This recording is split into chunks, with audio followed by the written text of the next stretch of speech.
Amazing, amazing. I am a total professional today, let me tell you. It is a day. We are having what I call gremlins in the system, but we're on it.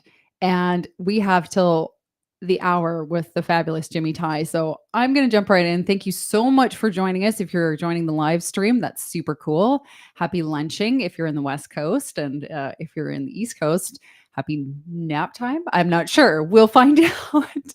But let me introduce our guest for today. His name is Jimmy Ty, and I had the absolute pleasure of meeting Jimmy for a Toastmasters article, and his message just resonated with me. And I asked him immediately if he would come on my show and we could talk voice. Specifically, Jimmy has done a TED talk. So let me tell you a bit about him. TEDx, pardon me. So Jimmy Ty fled Vietnam 15 times, was imprisoned twice, and witnessed police kill his brother. Through determination, he eventually arrived in America as a quote unquote boat people refugee. With no English, money, or education, he started as a janitor at a community college. 5 years later, he graduated with a bunch of amazing degrees. And then attended executive leadership training from Harvard University, which is phenomenal, and Federal Executive Institute. In 2011, Jimmy Ty cracked the what he calls bamboo ceiling as a vice president for technology with SAIC, a Fortune 500 company with $11 billion in revenue. Holy moly! And 47,000 employees. And it might be called SAIC, but I'm going to call it SAIC. And Jimmy, you correct me when you come online. His journey illustrates the American dream, and his story is featured on Toastmasters International, TEDx, CBS, ABC, all over the place. Time Warner, you name it. Jimmy's done it. And his message is one of voice and giving children voice. And I cannot wait to have him on. Come on, Jimmy. Welcome. Welcome, welcome. Thank you, Jill. Such a pleasure to be here with you today. Oh, it's the pleasure is entirely mine. I don't think I've talked that fast in my entire life. I needed to get you on here because I really cannot wait to talk to you. I think your message is beautiful and you are a lovely human. So thank you so much for being here.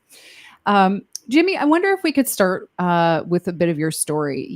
American, Nightmare to American Dream. That's a pretty phenomenal. So just to give people a backstory of your story, can you share with us your personal journey to one of the self-professed boat people to vice president of a Fortune 500 company? That's extremely amazing. And I wonder what your secrets are for, garnering that positive optimism and going all the way to the top.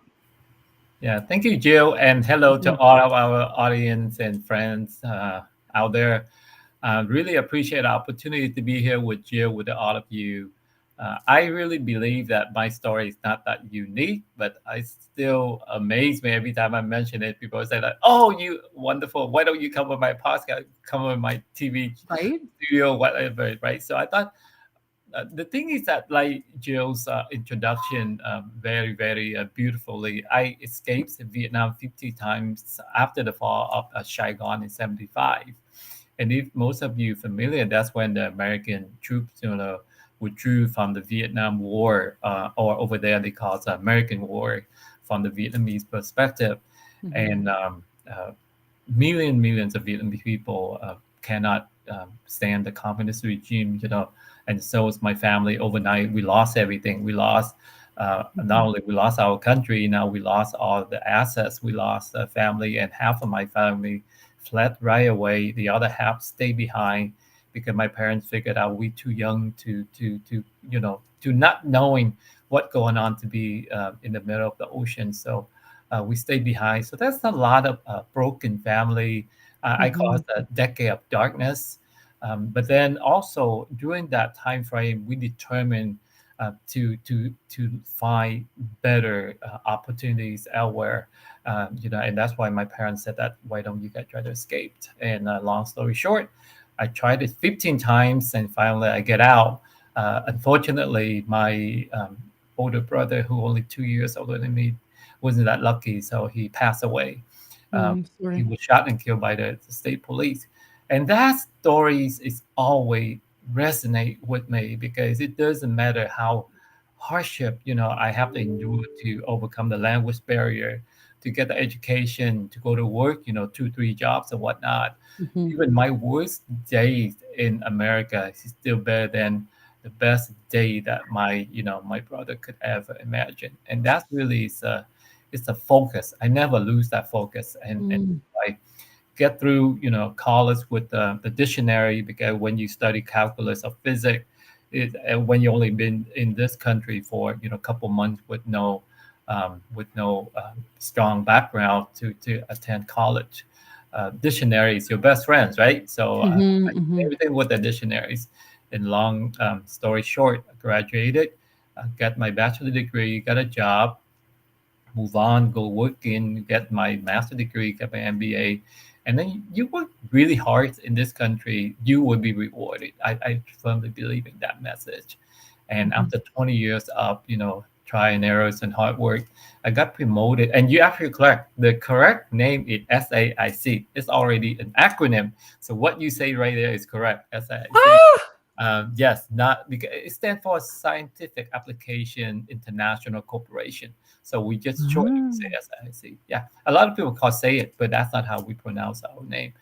Very, very. I'm Uh, lucky. yeah, I'm very fortunate to be able to Mhm, work with a lot of smart folks, a lot of wonderful leaders that guide me through mhm. my careers, and I'm just so glad that with hardship, with hard work, and with education, determination, you definitely can achieve the American dream, and that's really my belief and my message. And now I just want to pass that American dream to future generations.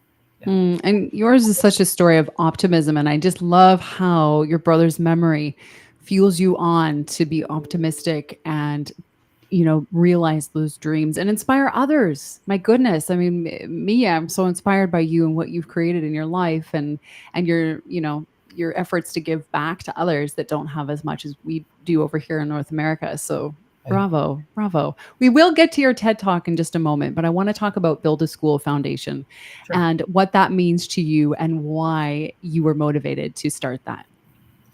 Yeah. When I was 16, I was down in the Mekong Delta at the southern tip of Vietnam. It's a Camao. It's a fishing village. And when you try to escape, you came from the city like I'm from. I used to be from Saigon, so they took you to the countryside or as a fishing village and hide you in the house for a couple of days and wait until the boat comes, right? And they have a little boy. His name is Min, and he's 8 years old, and he completely illiterate. So I say, Min, you're 8 years old. How come you don't know how to read and write, right? And I forget this. He held my hand, walked me out of his hut, and oh man, it's a vast waterway down the Mekong Delta, right? He said, look around, brother. Do you see any school? Do you see any teacher? Mm. Who teaching me, right? So I say, oh, okay, why don't you find a book or just a piece of paper or newspaper, and I will teach you how. And the next day, when his mother returned from the market, she gave him a newspaper that they used to wrap, festival or whatnot. And we just strained that piece of paper, and over the couple evenings, um, we just head to head, and I taught him how to pronounce the alphabets and then some words and things like that. And I remember vividly, DC in the mid '80s, Vietnam still don't they have blackouts all the time in the city, let alone when you're in the countryside in the village. So they have to use an oil lamp to that's their light, that's the way of lighting Mm. up the hut. And I remember vividly the shadows of our head like dancing on the wall, and it's just like Min is such a bright kid. He really really want to learn, but after like 3 days when the boat came, I have to be on the boat and left, and I have this unsettling feeling that I didn't really finish what I promised to him. Like and that bothered me a lot. And luckily that was my last attempt. That was my 15th times. So we finally make it to Thailand, but that promise to him under the moonlit lights never escape in the back of my mind. That if one day I'm got educated and by I be successful, I will return and build school for poor children Mm. in Vietnam. And it was a promise when I was 16. I didn't really think much about it, but I just felt like, hey, I need to finish this. It took about 3 decades for me to fulfill that promise with all the craziness of trying to survive and incorporate yourself into the new society, a new country, learn a new language and new culture and all that jazz, and also Mm. enter into the rat race just like anybody else. And but when I got a chance to wake up and realize what's really important in life, I remember the promise to Min, and that's why I returned to Vietnam and built our first school in 2016. Wow. Well, what a story.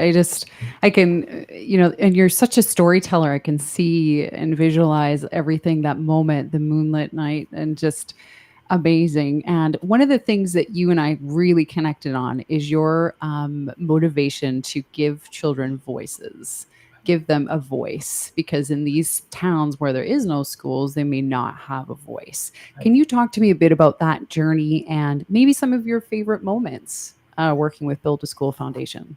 Yeah, I think I the, even though we've done 150 schools in 9 countries now after 8 years, right?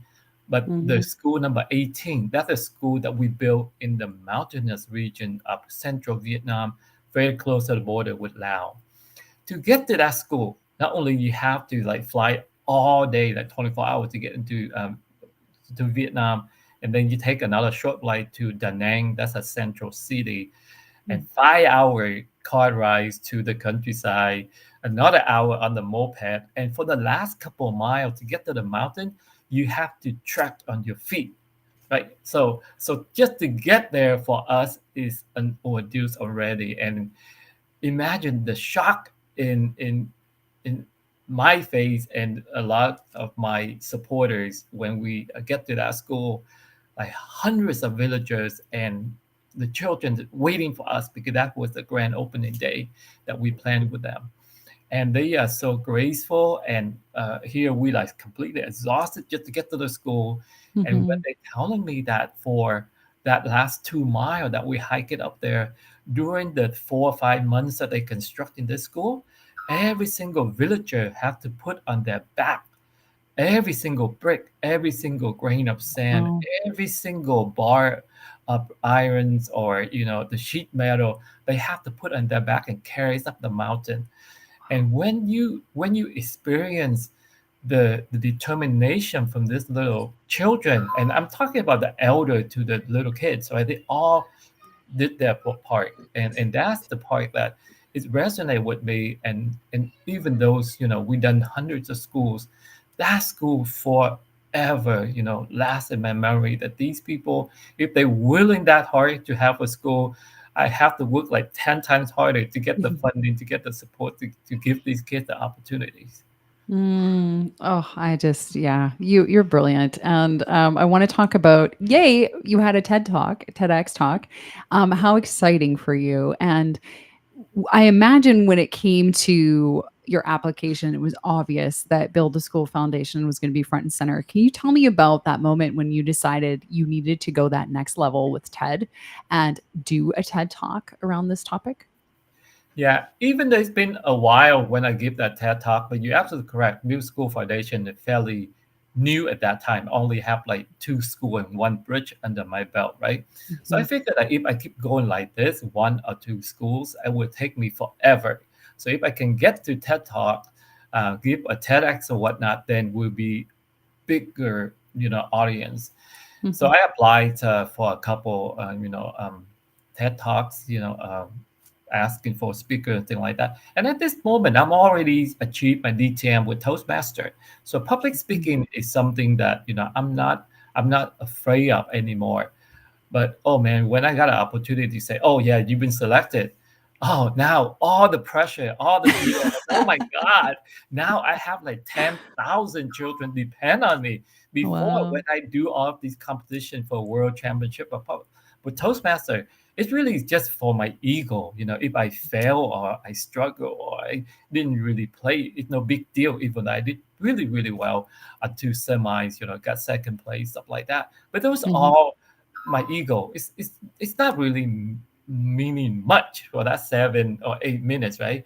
Now for the 10 to 12 minutes, like 10,000 lives depend on this, and, Yes. and that's where I start to feel like, oh my God, now I start feel like all the panic and all of this stuff. Mhm. And how do I convey the message that these children really need your helps out there, Mhm. everybody? And how can I get more people motivate not to just get up there and give a talk, but join our, mission, our vision, our belief to build 100 schools, for poor children all over the world.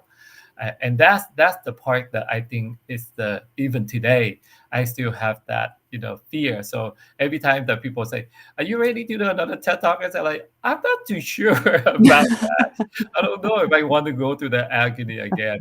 But it's been asked a couple of times, and I say like, maybe I just keep building more schools, and then let somebody else go do those TED talks and go through all of the agony. But I think the platform, the opportunity is Yeah. really there if you really know how to craft your message to serve Mhm. other. That's why I love TED Talk, right? The slogan is that ideas worth spreading, right? Mhm. It's really the idea that we're spreading.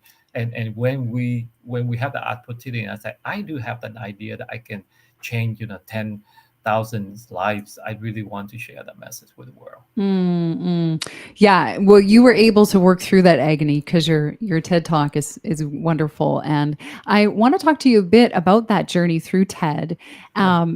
and the coaching that you received. So, a couple questions for me is the title is very catchy. How'd you come up with that one of your talk? And also, too, how did the coaches prepare you to work through that pressure? Because it's huge. You have 10 to 12 minutes and you've got this big message. What were some of the takeaways from that process? Yeah, I think first of all, the title, right? And the coach had kind of help you too. So I can come up with, hey, build school, leave a legacy. That really is our slogan. But build school, live a legacy, it doesn't really resonate with Mhm. with a lot of people that have like hundred of TED talks to choose from. So we brainstorm with our coaches for a while, and she said, "Oh, you really want to go build school, and you only ask people to donate $1. So why don't you put that in the title? And you want to build 100 of them." So it's like, oh, it sounds very simple, but then Yeah. there's so many iteration, and then you have to brainstorm so many things, and you got like 200 titles before you can say, okay, that's the one that I really want to. And I think the coaching that we receive is very, very beneficial, even though they might not be good speakers, but they have so much experience that they Mhm. can help you develop your message and and even the way you get people attention, right? Because to me, Mhm. grab their attention for the first 10, 20 seconds, always important. We learned that in Toastmasters really well. But even with this TED Talk, when I'm thinking about the children that have to cross all the river in Vietnam to get to school, and some of them don't have raft or don't have bridges. They have to be in the plastic bag, and their parents can like drag them through all of this river. And a lot of them drown because when during the monsoon, these draft bags just slip away. So that's how I Mm. opened in my TED talk with somebody drag me out in the stay in the trash bag, and I jump out of the trash bag and started my talk. So I Mhm. thought those are valuable when you have the opportunity to work with the coaches and they guide you through the process and everything from picking the title, planning your key messages and the call to action, kind of like similar to what we've been trained very well in Toastmaster. But I do Mhm. believe TED Talk just take it to the next level, and Mhm. it's really we try to like wider audience, and it's not so much about, oh, I failed and I survived, you can do it too, right? You have more uh, depth into it. Hey, how can we change the world with what we're doing here? And I Mhm. think the coaching, the preparation, and my rule of thumb is for that 12 minutes, you better make sure you spend like 12 months to prepare for it. Yeah, that's a big one, is it there's a lot of preparation that goes in that 12 minutes. Yep. And by the end you're eat, breathing and sleeping this speech that you have to memorize, which is another challenge for a lot of folks, and maybe one that causes them to not apply because they're so scared about not being able to be natural with the memorization. I've heard that before. So but what I hear from everyone I've talked to that has had gone through the TEDx process or TED process Right. is that it's very encouraging and there's a lot of support. So if Right. there's ever any barriers, yeah. Can you tell me about stepping on that red dot for the first time in when the cameras are live and you were about to give your talk for real? It's not a dress rehearsal, it's real go time. What were some feelings that went through for you and how did you manage to I know you came out on a trash bag, so maybe that helped a little bit. But can you tell me about that moment when you finally realized, oh, here I am? Yeah, I think the minute that I pop out the trash can and people are like laughing, and then I said like, why? Because I didn't anticipate that, right? I thought, Yeah. oh, this is a serious matter that I tried to portray here. I don't want people to think that, oh, you're gonna do something funny, but the people clapping, and I say, oh no. But the key here is that if you focus on your message, what do you try to convey to the audience, and all of those noises around, all of those fear, the minute you open your mouth, all of that thing disappear because now you're on the Mm-hmm. mission, right? I have Mm-hmm. the mission here. I want to collect a dollars from everybody. I want to build 100 school. And do I take this golden opportunity to share this message with everybody so you can help 10, 20,000 children? Are you so concerned about yourself, right? So I Mm-hmm. at that moment when I hit that red dot, I pretty much like transform myself into a totally different dimension, and all I can see is like 10,000 children sitting there and waiting for me. And I knew that I did well at the TED Talk because when I finished the TED Talk, and they have the social gathering right outside, and people, wine and cheese and cracker and all that stuff. And I walk around and say hi, say thanks to people that help me get there. And it's amazing that I have so many people came to me and they give me $1. So Wow. I had a bunch of single dollars from all this. And I just like, oh my God, if I knew that, I would change my TED Talk to how to build 100 school with $100 instead of $1.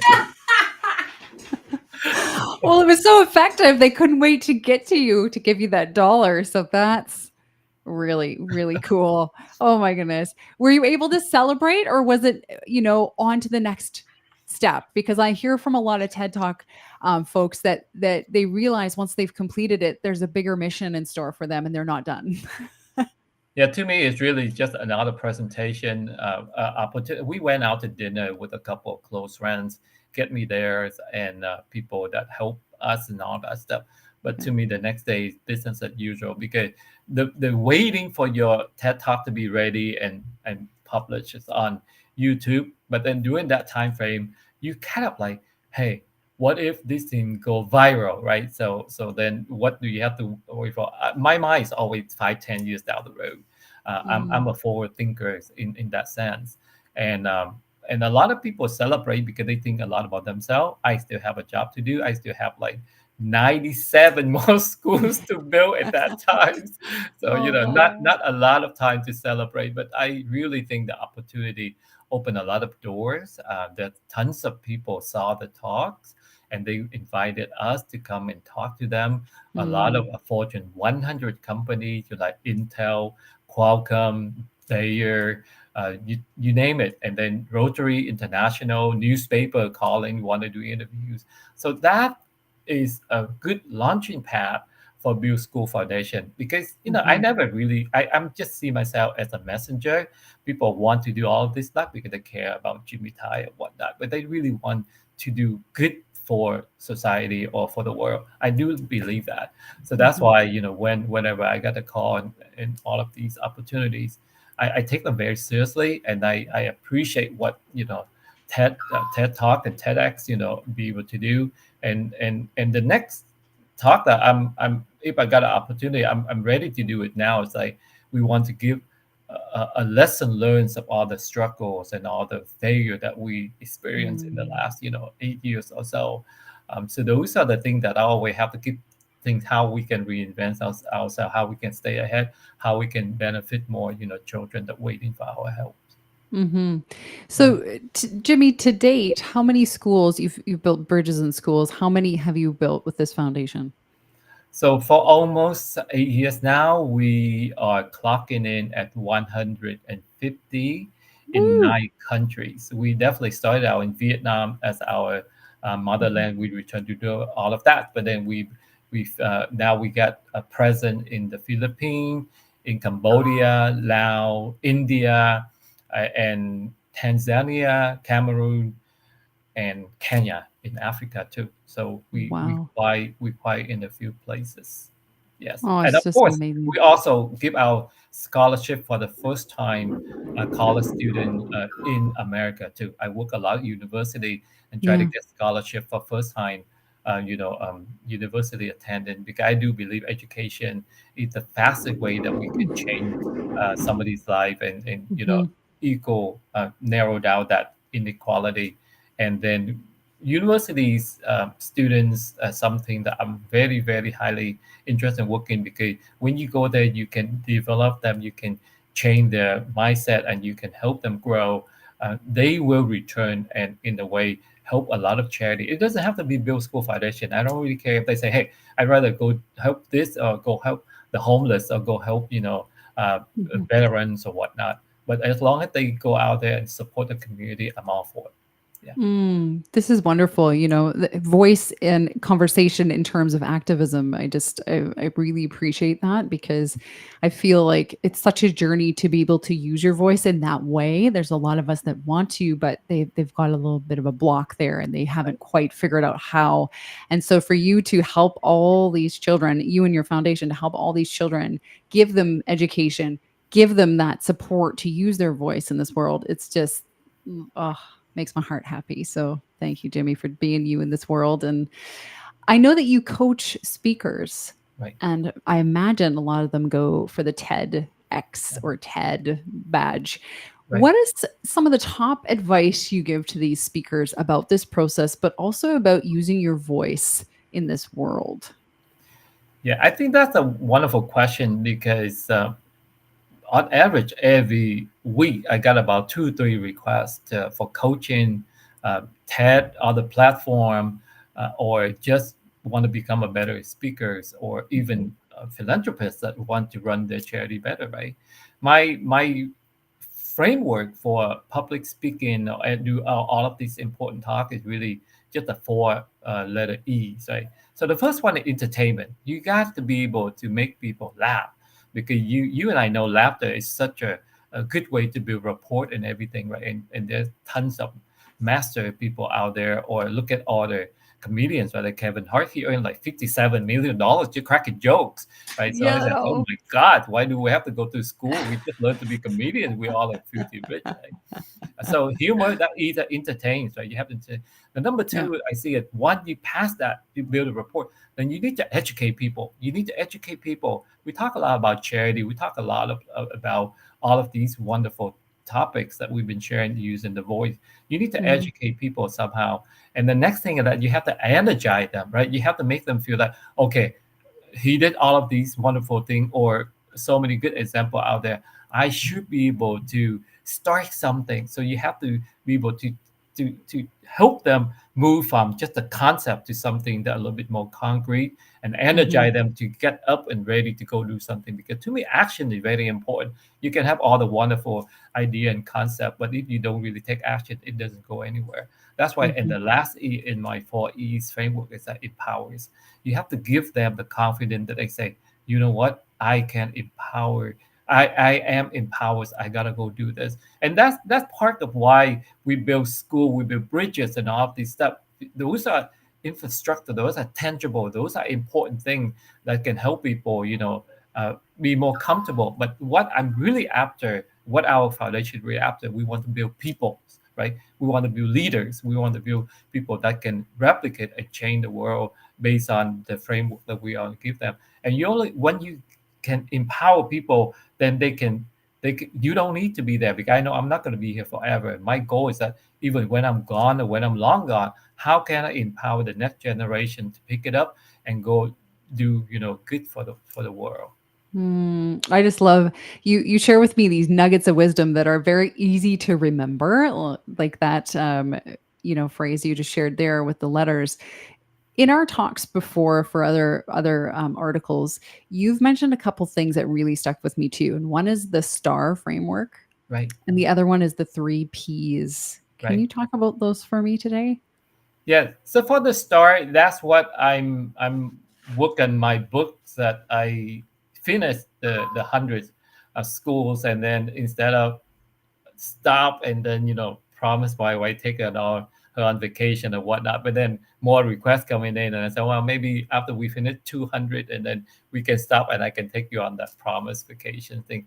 But doing sitting down and writing all these lesson learned during the after like 7 years and get to 6.5 years and get to 100 school, which is Mhm. way ahead because our planning was 100 school in 10 years, right?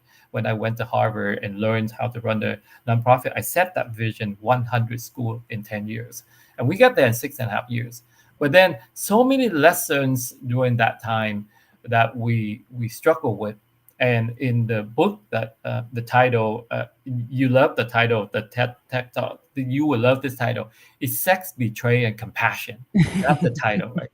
And but the real framework that I built all of these lessons that we call STAR, STAR. So first, S stands for story.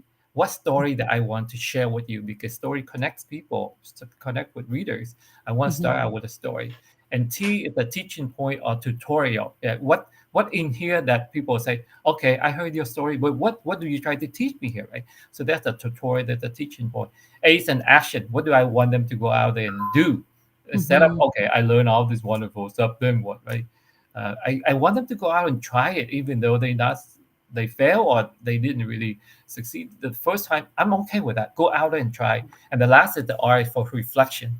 What have you learned? What do you realize from this process, like the way you use it?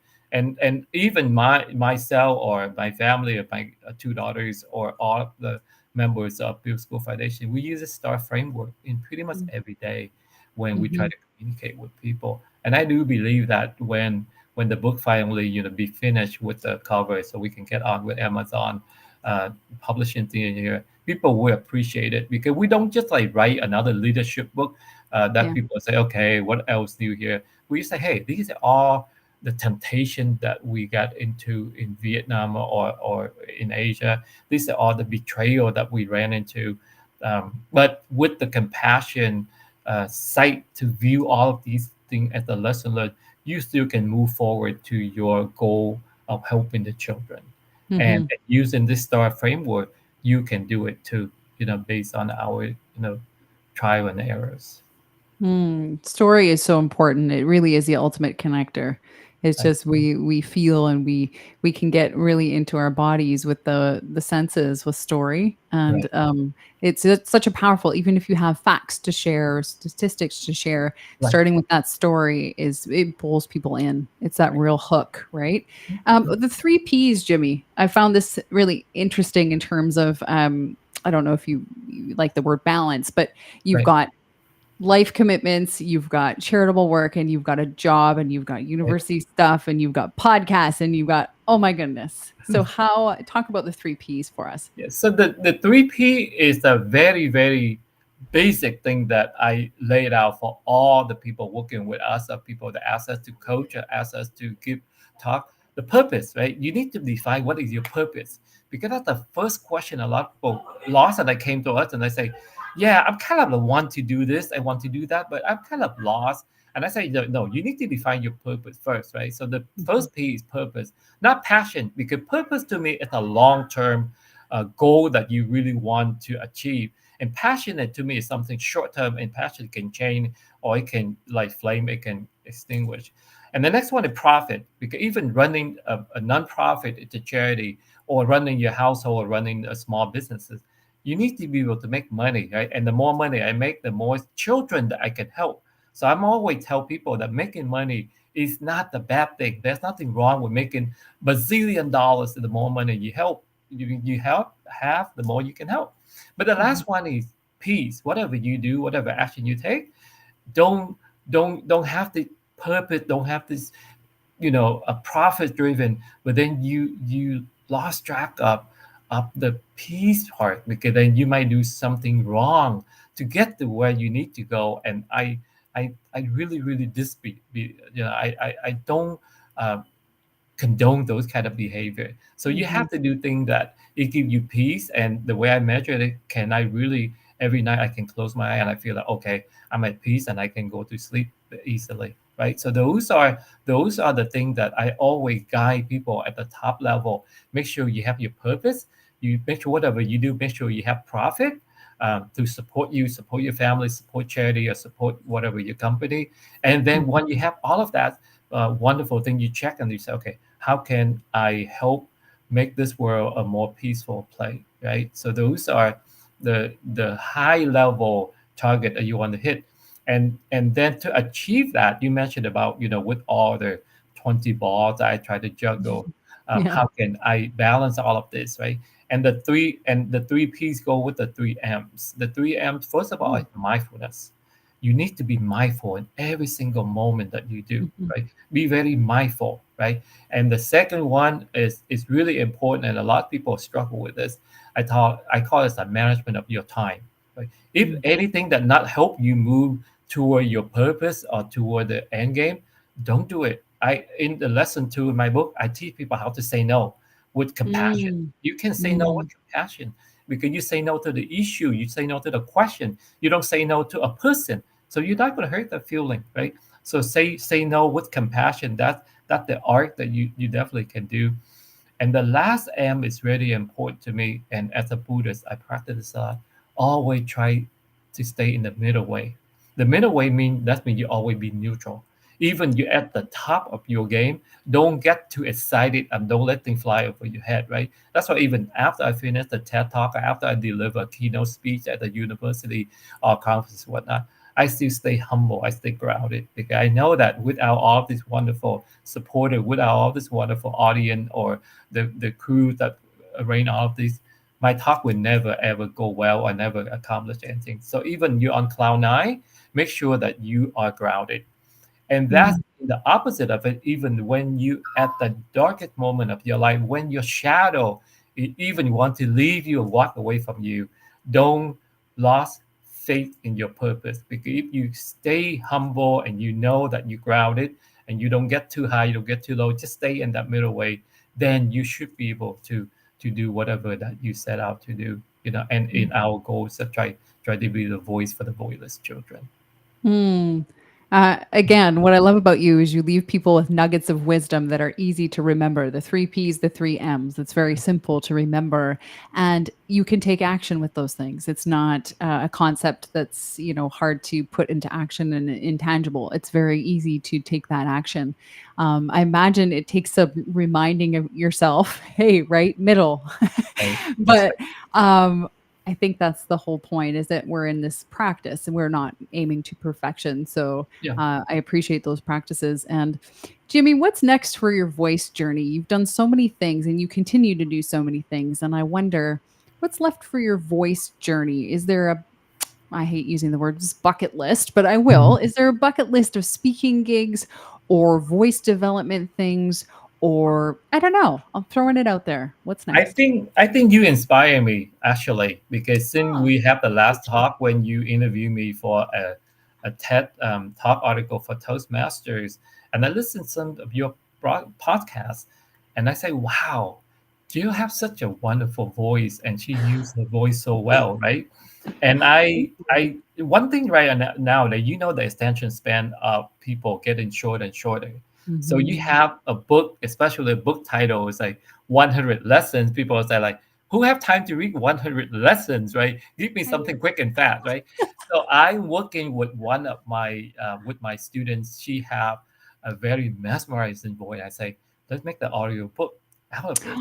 And then instead of 100 stories that people have to get through, we make it each of these is just like one little podcast for a couple minutes or one of these recording thing. So I'm working with her on that, and we will Wonderful. post this on YouTube or whatnot, and then people can say, "Okay, I'm going to sleep now. Okay, what? Let's listen to one story from Jimmy instead of grab the book and read." And I'm too lazy. I'm too tired. Or when they walk in and exercise and jogging, instead of trying to find, "Hey, can I read his stories on the phone?" Just listen to a story. So we will, Mhm, I guess the right term is like audio book. So we mhm. work on this audio book and get all of these story into an audio format so people can listen. And one day maybe we just put it up there in the podcast format and people can enjoy. And I think those are the things that it make my life. I so appreciate life. I so appreciate people that have the opportunity to get in touch and work with or collaborate like with you. You give me such a wonderful idea that it doesn't have to be a print form. It doesn't have to be a Toastmaster magazine. It doesn't have to be an Amazon book. It can be a voice snippets that people can listen when they Mhm. garden, when they wash the dishes, when they walk their dog, right? And they still can learn. And if you can break it out to 4 or 5 minutes and have somebody with a wonderful voice to read that, to record that. And those are something that we definitely thinking about the new platform. Just Mhm. you inspire me for that one. Oh, wow. I'm just honored because you're inspiring me. It's like this beautiful cycle. You're inspiring me, I'm inspiring you. Yes. That's what it's about, I think, that positive exchange, right? And there's so much, just to your point, there's so much beauty in the sounds we make, Right. and it really touches us on a different level than the words on a page do. So I applaud you for taking that other step here with your book and making it A, accessible in shorter bites, but B, putting sound to it, because it's going to affect some people. Like I'm very sound oriented, so Yeah. I would definitely, as much as I love my paper books, I would probably get both. Actually, I'll get your audiobook and your paper book for reference because I just love sounds, Yeah. right? I love Yeah. sounds. Mhm. What about for yourself for putting your speaking voice out there? Is there any more speaking gigs coming up? Is there any presentations, anything that you can share with us about what you're up to? Yeah, right now my full preparation is just try to get all the mundane, boring stuff with the foundation. That means taxes and then Yeah. more fundraise. Right now, people already order me to do fundraise in November and December of this year. My calendar for Yeah. 2024 is all booked. But I'm excited to go give a talk in Tokyo in May. So in May, I Wow. will give a talk in Tokyo in Japan. And from there, we go to give a quick talk in Philippines and go see the school that we built last year in the Philippines, and then we returned to Hanoi, Vietnam, to give a mental toughness team building for Mhm. a biggest conglomerate company, Vinbrain Vin Group in Hanoi, and I would take a couple major donor with me, go up to the Sapa to stay at one of the school, Sapa Hope Center that we built, and we stayed there for a couple of days to teach English to the little children and return. Mm. So those are always those trip always excited me, right? Because I have a chance to go out there and meet the children. Because at the end Mhm. of the day, I'm very executable guy. It doesn't matter how much my brain think about planning and map all of these things. The bring me joy is when I spend time with the children and see how how happy they are and how safe they are. Because a lot of places we build schools so they can go and they don't get kidnapped and sold across the border for like $100 a Mm. child and things like that too. So it's really, Wow. really wonderful to have the chance to go back.